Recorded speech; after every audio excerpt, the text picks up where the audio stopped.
Okay, good morning everyone and good afternoon in the Philippines. Magandang umaga po sa inyo lahat. This is my first time to expose my collection on my Monstera or variegated Monstera. I have here some of my collection here in High Desert here in Victorville, California. So this is my Monstera Thai constellation.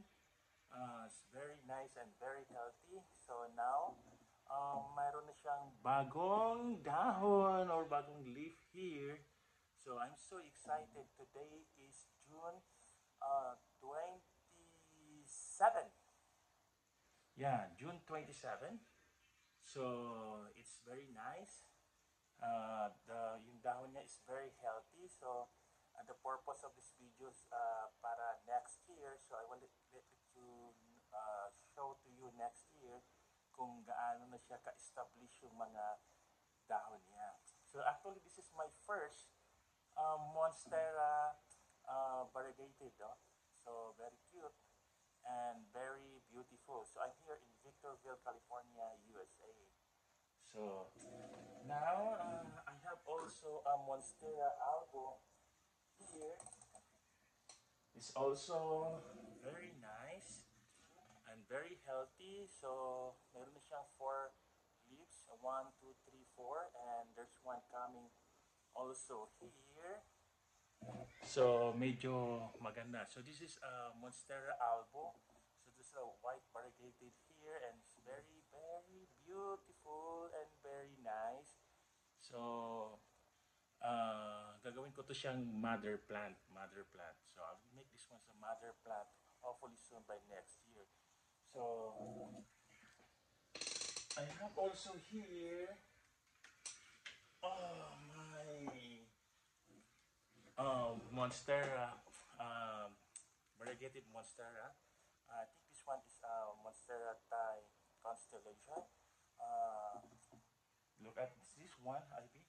And then 1, 2, 3, 4, 5, 6, 7. So 7. I put this one with the 7 leaves right now. Just like for almost 35 days.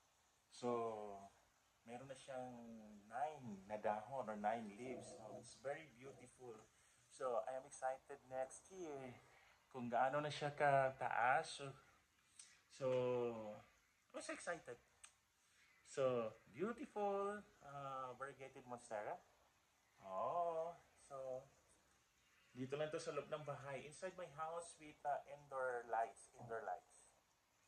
All right. See? And there will be a coming number 10 na bagong dahon na naman dito. Alright, and this is, I'm so excited. And there's an aerial root here. So actually, pwede na to siyang ikat, but a little next year. Maybe, maybe by April or June. So marami na. Actually, pwede na to top cut. 1, 2, 3, 4, 5. Pwede na tayo mag-propagate nito. So, pero palakihin pa natin. Tingnan na, we will see it next year kung gaano to kaganda. But very healthy and very beautiful Monstera variegated. See? And here,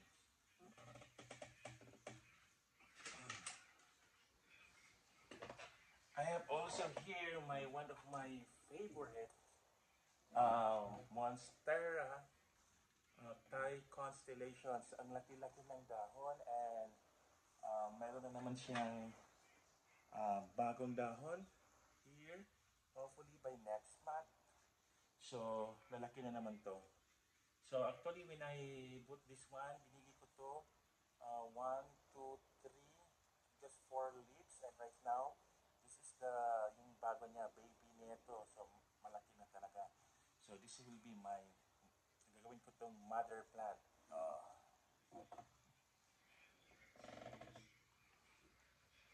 Alright, this is some of my favorite collection here. inside my house. Oh, beautiful. Mhm. And another one, I have also here. So, may bago siyang dahon. By God, very beautiful. Although na meron siyang mga brown spot, but see, this is the, this one just like last month. Itong dahon, and ito may bago na naman. Oh, I'm so excited, man. So, again, George, a shout out for George Asarcon and also to DDS and also for the my friends in Cagayan de Oro City. So may bago siyang dahon. So hopefully I will make this one as also as my mother plant.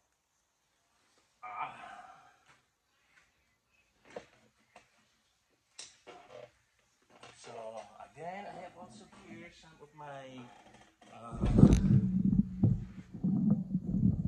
Monstera. Also, this is like a regular Monstera, but I'm so also excited. And I have also here my other Monstera here. And I have also my first cutting of my Monstera. So that is my mother plant. And this is the top cut. So I cut this one and I put in the water.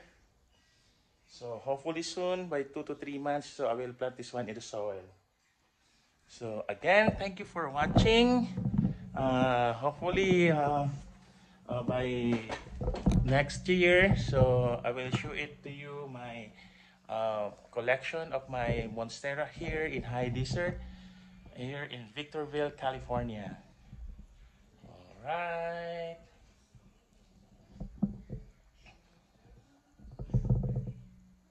Like, comment, Share! subscribe!